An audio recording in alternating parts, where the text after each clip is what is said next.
ఉద్యోగం చేసుకునేవాడు ఈ జీతం తీసుకుని ఇంట్లో కిక్కురుమని ఉండక గండి గురించి గవర్నమెంట్ కు లెటర్ రాసి పెద్ద సంఘ సేవకుండా అవుదాం అనుకుంటున్నావా? ఎరా బాబు, ఎప్పటికైనా గండి కొట్టాల్సిందే కదా. గండి కొట్టడానికి వీల్లేదని కోర్టు నుంచి స్టే ఆర్డర్ తీసుకొచ్చాం. చెప్పబోయా లాయరు. ఏంటంటే తెచ్చేదే? తలా వచ్చేసి గండి కొట్టేద్దాం. పదండి రాఘవయ్య గారు. హలో, మీ ఇష్టం వచ్చినట్టు ఇక్కడ గండి కొట్టేయడానికి లా ఒప్పుకోదు. లా జనాన్ని నీళ్లలో ముంచి చంపేయటానికి మీ లా ఒప్పుకుంటుందా? What do you know about law? You keep quiet. We got a stay order from high court. Do you have any idea about a stay order and what it means? You village people గండి కొడతారట. గండి stay order అంటే ఏంటో వీళ్ళకి వేళాకోళంగా ఉంది. తెలియచేస్తే కదా అన్ఎడ్యుకేటెడ్స్. Mr. Advocate, maybe we don't know about your stay order, but we do know how to vacate it in a court of law. We will set it to be vacated soon in the open court under writ of mandamus. Do you know what a writ of mandamus is, Mr. Lingam? It is asking the government to do the duty which it ought to do and not to do the duty which it ought not to do. Is this enough or do you need a warrant of arrest to refrain you from doing our pivotal activities? వద్దులండి. వెళ్ళిపోదామండి. అలా చూస్తారేంటి? బాబు అడిగిన దానికి సమాధానం చెప్పండి. నిజమేనండి. ప్రాణ నష్టం జరుగుతుందని ఆధారాలు చూపించగలిగితే మన స్టే ఆర్డర్ని హైకోర్టు క్యాన్సిల్ చేయొచ్చు.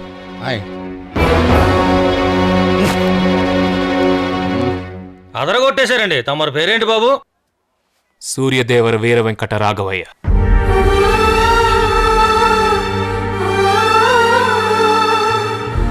అంటే తాతగారి పేరే పెట్టుకున్నారన్నమాట. పులి కడుపున పులే పుడతదరా. తాతగారి పేరు నిలబెట్టడానికి మనోడు వచ్చాడు. నాకు తెలవక అడుగుతాను. అలా చూస్తారేటా? జైలు కొట్టండి. ఈర వెంకట రాఘవయ్య బాబుకి, ఈర వెంకట రాఘవయ్య బాబుకి, ఈర వెంకట రాఘవయ్య బాబుకి, ఈర వెంకట రాఘవయ్య బాబుకి, ఈర వెంకట రాఘవయ్య బాబుకి, ఈర వెంకట రాఘవయ్య బాబుకి, ఈర వెంకట రాఘవయ్య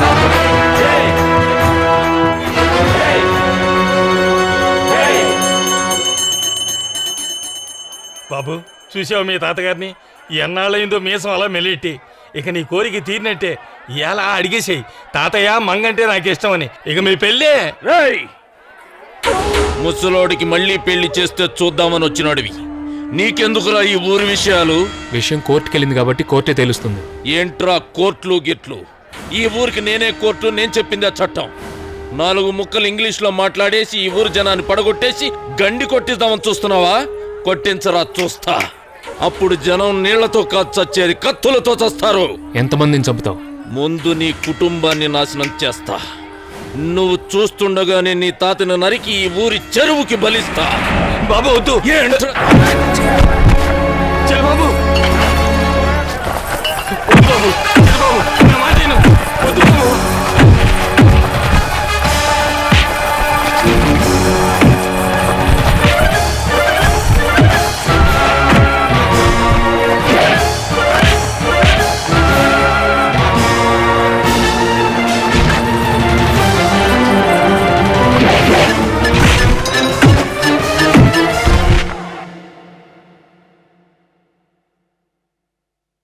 తాతయ్యే స్వయంగా ఇది నీ మెళ్ళో వేయాలన్నావుగా, ఊరందరి సమక్షంలో వేస్తాను.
ఒకనాడు మీ నాన్న మూలంగా మా 2 కుటుంబాలు నిలువునా చీలిపోయాయి. ఇప్పుడు ఈ ఊరే నువ్వు 2గా బద్దలు కొట్టాలనుకుంటున్నావా?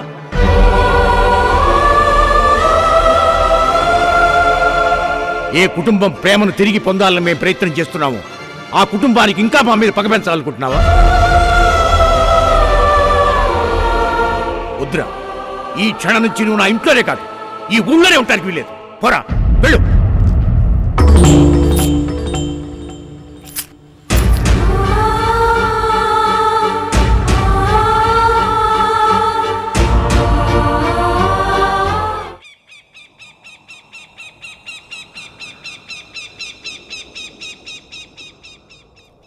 అనుకున్నాను ఇక్కడికే వచ్చి ఉంటావని. తాతగారు కొట్టారని బాధగా ఉందా బాబు? ఇలాంటి పరిస్థితులు మనుషులకు వస్తాయని తెలిసే ఆ దేవుడు ఇదిగో ఈ అమృతాన్ని సృష్టించాడు. ఇది వేసుకున్నావు అనుకో, మనసు సంతోషంగా ఉంటే అది డబుల్ అయిపోద్ది. మనసు బాధగా ఉందనుకో, సగానికి సగం తగ్గిపోద్ది. ఏందా వేసుకో. కోపం వచ్చిందా? నీ కోపం రావడంలో అర్థం ఉంది, ఆయన కొట్టడంలోనూ న్యాయం ఉంది. నీతో గొడవపడిన ఎర్రబాబు ఎవరో తెలుసా? మీ తాతయ్య చెల్లెలు కొడుకు. తోడబుట్టిన చెల్లెలు తన కళ్ళ ముందే ఉండాలన్న ఉద్దేశంతో మీ తాతగారు తన చెల్లెల్ని ఎదురింట్లో ఉన్న రామ్మోహన్ రావు గారికి ఇచ్చి పెళ్లి చేశారు. ఇల్లు ఏరన్న మాటే గాని ఎప్పుడు వాళ్ళు ఒకే ఇంటి మనుషుల్లా ఆనందంగా ఉండేవాళ్ళు. రాఘవయ్య గారు ఏ కార్యం తలపెట్టినా తన చెల్లెలి చేతి మీదుగానే జరిపించేవారు. చెల్లెలికి పెళ్లి చేసి ఎన్ని సంవత్సరాలైనా ఆయన తన భార్యకి ఏది కొన్నా చెల్లెలికి అదే కొనేవారు బాబు.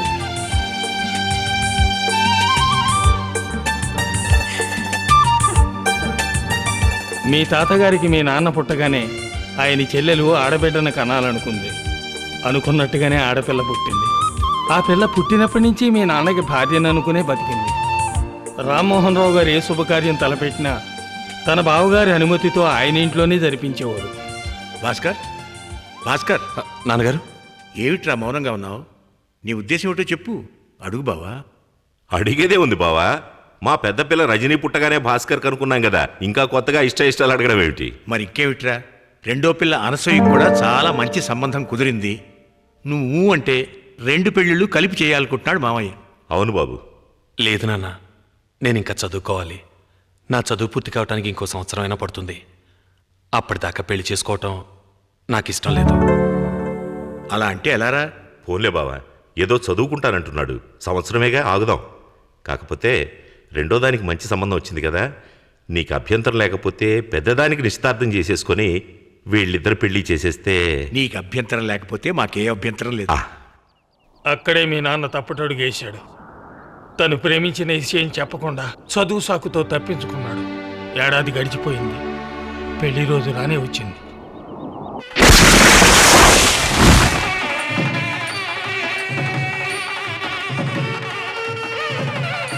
పెళ్లి చీరలో అచ్చం బొమ్మలా ఉన్నావు. మా అక్కకు మీ దిష్టే తగిలేలా ఉంది. ముందు బుగ్గన చుక్క పెట్టండి. మాకు తెలుసులేరా ఎర్రబాబు, అక్క మీద ప్రేమ తెగ పొంగుకొస్తుంది. ఏంటి పెళ్లి కూతురా, రెడీయా?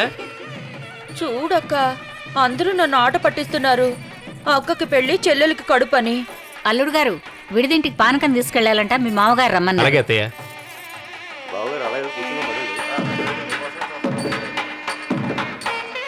భాస్కర్, భాస్కర్, భాస్కర్ ఎక్కడికి వెళ్ళి ఉంటాడు? అయ్యగారు, అయ్యగారు, భాస్కరం గారిని రైల్వే స్టేషన్ లో చూశానండి.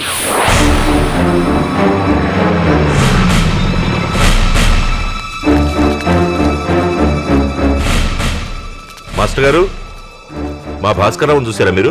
ఈ లెటర్ మీకు ఇమ్మని చెప్పి బొంబాయి మెయిల్లో వెళ్ళారండి. రజనీని పెళ్లి చేసుకోవటం నాకు ఇష్టం లేదు. ఏడాదిగా ఈ విషయం నాన్నగారితో చెప్పడానికి ధైర్యం చాలేదు. బొంబాయిలో నేను ప్రాణానికి ప్రాణంగా ప్రేమించిన కౌశల్యని తప్ప ఇంకెవరిని పెళ్లి చేసుకోలేను. కాదని రజనీని చేసుకుంటే ఇద్దరికీ ద్రోహం చేసినట్టు అవుతుంది. అందుకే నేను వెళ్ళిపోతున్నాను.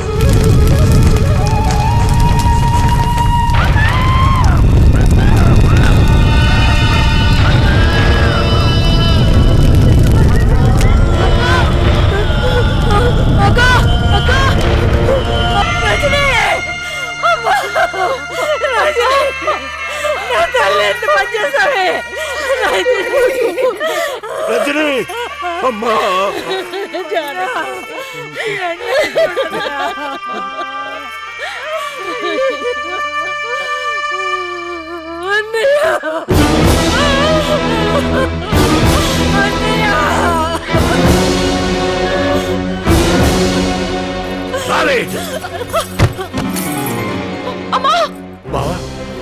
బావా ఎవడ్రా బావా బావా బావమరుదులు అంటే బతక్ కొడతారా రామోహన్ రావు గారు రాఘవయ్య ఊహ తెలిసినప్పటి నుంచి నీ కొడుకు మీదే ఆశలు పెట్టుకుని బ్రతుకుతున్న నా బిడ్డ చూడురా అగ్గి పాలైపోయింది చూడురా థూ.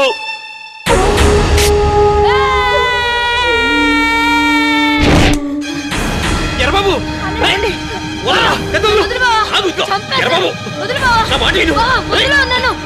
రాఘవయ్య గారు రక్తం కళ చూసే ఇంకా చూస్తారేంట్రా ఏసైక చూడగేం చేస్తారా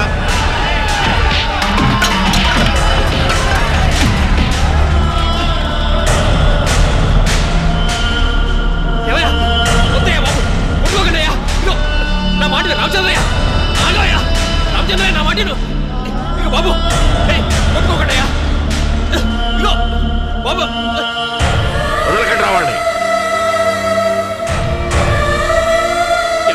ఊరుకోండియా నా మాట దండ పెట్టారయ్యా ఊరుకోండి బాబు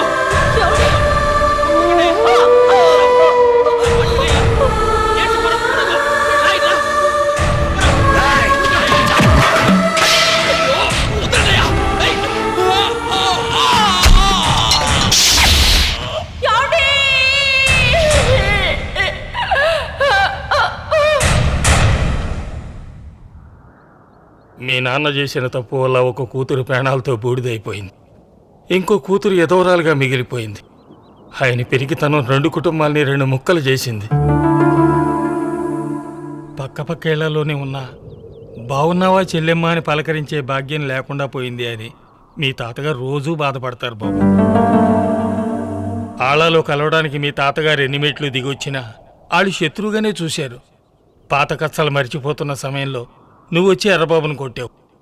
అందుకే తాతగారు ఆవేశపడ్డారు బాబు.